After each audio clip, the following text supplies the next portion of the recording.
Earth is the planet which we call home, along with all living creatures. Responsible for harboring all this life, though, is the closest star to Earth, the Sun.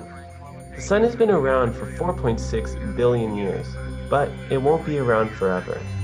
This is a story about the death of the Sun.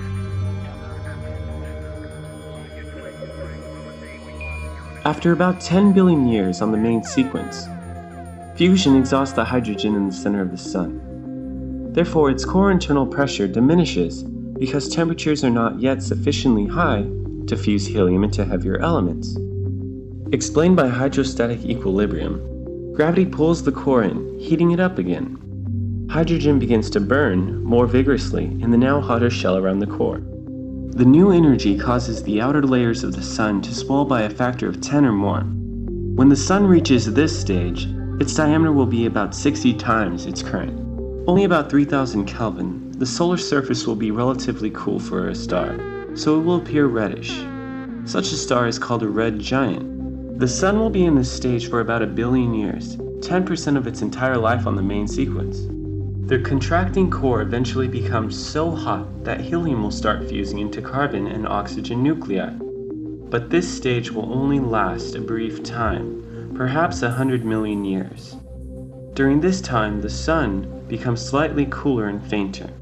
We end up with a star whose core is carbon and oxygen, and is surrounded by shells of helium and hydrogen that are undergoing fusion. Not being hot enough to fuse carbon nuclei, the core once again contracts and heats up, generating energy and causing the surrounding shells of helium and hydrogen to fuse even faster than before. This input of energy makes the outer layers expand again, and the star becomes an even larger red giant. As the star grows still larger during the second red giant phase, the loosely bound outer layers can continue to drift outward until they leave the star. The remaining part of the Sun will be its exposed hot core, which will reach temperatures of 100,000 Kelvin, and so will appear bluish. It is known as the central star of a planetary nebula. At this point, the Sun will be on its way to becoming a white dwarf. Summarizing the Sun's evolution off the main sequence begins with it becoming a red giant, growing much more luminous and a bit cooler as its helium core contracts while surrounded by a hydrogen-burning shell. This stage will take about 1 billion years. When the core becomes sufficiently hot to ignite helium, producing carbon and oxygen nuclei, the Sun will briefly, for only about 100 million years, become a bit less luminous and hotter.